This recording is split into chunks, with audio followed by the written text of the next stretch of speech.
লবি ৰাজনীতিৰ বাবে একাংশ ৰাজনৈতিক নেতাৰ ব্যক্তি স্বাৰ্থৰ বাবে এগৰাকী শ্বহীদৰ আত্মাক প্ৰতি বছৰে বাৰে বাৰে অপমানিত কৰি অহা হৈছে।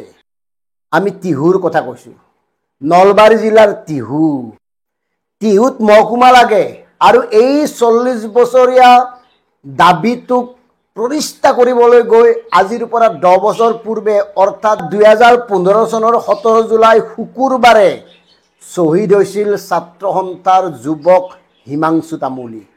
31 নম্বৰ ৰাষ্ট্ৰীয় ঘাইপথ অৱৰোধ কৰিবলৈ যোৱাৰ মুহূৰ্তত CRPFৰ নিৰ্বিচাৰ গুলীচালনাত নিহত হোৱা হিমাংশু তামুলীৰ নামত প্ৰতি বছৰে শ্ৰদ্ধাঞ্জলি অনুষ্ঠান পাতি অহা হৈছে ঠিকেই, কিন্তু ন্যায্যতা প্ৰদান কৰিব পৰা নাই আজিলৈকে।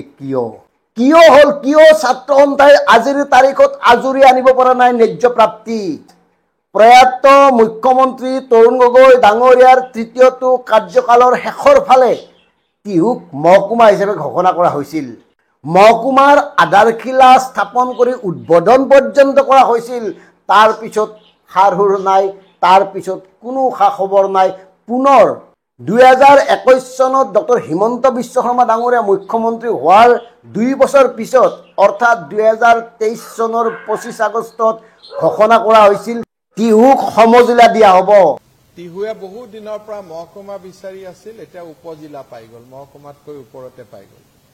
আৰু এই আনন্দত ভাৰতীয় জনতা পাৰ্টিৰ স্থানীয় কৰ্মকৰ্তাসকলে আবতৰীয়া দেৱালী পালন কৰিছিল, নাচি বাগি ওলাই আহিছিল ৰাজপথলৈ। কিন্তু হ'ল কি? 12 আগষ্টত ডক্টৰ হিমন্ত বিশ্ব শৰ্মা ডাঙৰীয়াই ৰাজ্যত নতুনকৈ গঠন হোৱা 10খন সমজিলা উদ্বোধন কৰিব। আৰু দুখৰ কথা হ'ল সেই 10খন সমজিলাত নাই টিহুৰ নাম। আমাৰ দৃষ্টিত এয়া দুখতকৈও লাজ লগা বিষয়।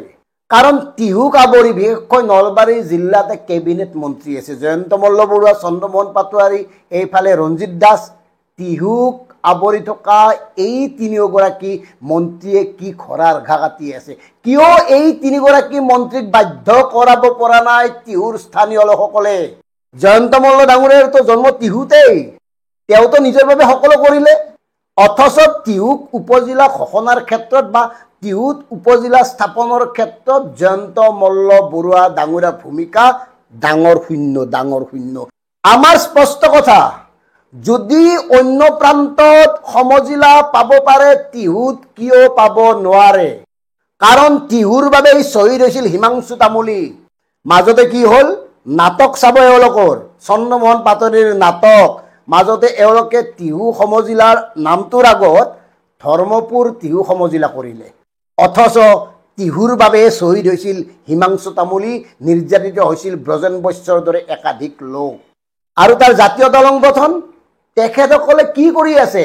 কেৱল এখন স্মাৰক পত্ৰ বিভাগীয় বিষয়াক দি সেই বিষয়াৰ কাৰ্যালয়ত চাহ খাই ফটো উঠি আহিলে আপোনালোকে ন্যায্যতা পাব নোৱাৰে। এইখন চৰকাৰৰ সময়ত তেওঁলোকে নিদিয়ে প্ৰাপ্য অধিকাৰ, টানি আনিব লাগিব, আজুৰি আনিব লাগিব, বাধ্য কৰাব লাগিব। তেওঁলোকক কিয় বাধ্য কৰাব পৰা নাই আছু প্ৰমুখ্যে জাতীয় দল সংগঠনৰ নেতাসকলে?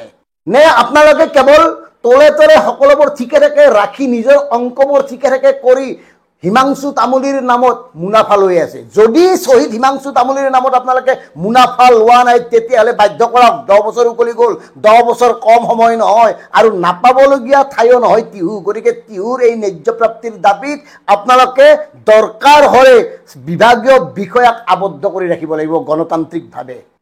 ব্যক্তি স্বাৰ্থ পৰিহাৰ কৰি যদি আপোনালোকে বৃহত্তৰ টিহু অঞ্চলৰ কথা ভাবে, তেতিয়াহ'লে যেতিয়ালৈকে টিহুক সমজিলাৰ মৰ্যাদা প্ৰদান কৰি সকলোবোৰ কাম কাজৰ আৰম্ভণি নকৰে, তেতিয়ালৈকে এই 3গৰাকী মন্ত্ৰী জয়ন্ত মল্ল বৰুৱা, চন্দ্ৰমোহন পাটোৱাৰী, ৰঞ্জিত দাসক টিহুত প্ৰৱেশ নিষিদ্ধ কৰক। আছে দম, আছে সাহস, আছে সততা।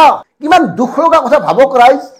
এজন ল'ৰা মৰি গ'ল, নিৰীহ যুৱক এজন, সদ্য অসম ছাত্ৰ সন্থাৰ সাংগঠনিক শ্বহীদ হিমাংশু তামুলী।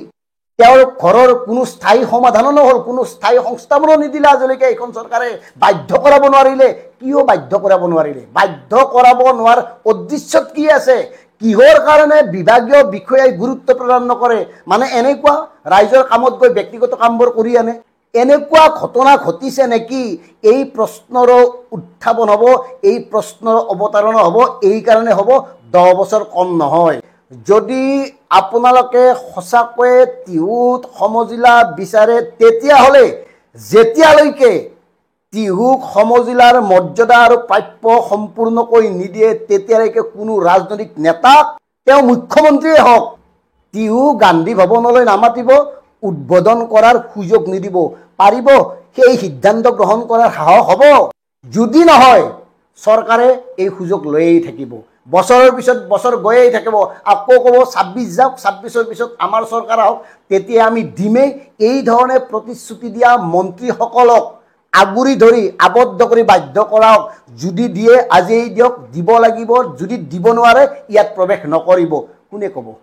গতিকে শেষত টিহুৰ বিভিন্ন ৰাজনৈতিক দলৰ নেতাসকল, বিভিন্ন জাতীয় দল সংগঠনৰ নেতাসকল, আপোনালোকক বিনম্ৰভাৱে অনুৰোধ কৰিছোঁ, ব্যক্তি স্বাৰ্থ পৰিহাৰ কৰি সামগ্ৰিক স্বাৰ্থক অগ্ৰাধিকাৰ দি টিহুত সম্পূৰ্ণৰূপে পূৰ্ণাংগ পৰ্যায়ত সমজিলাৰ সকলোবোৰ সুবিধা প্ৰদান কৰাৰ কাৰণে এইখন চৰকাৰক বাধ্য কৰাওক।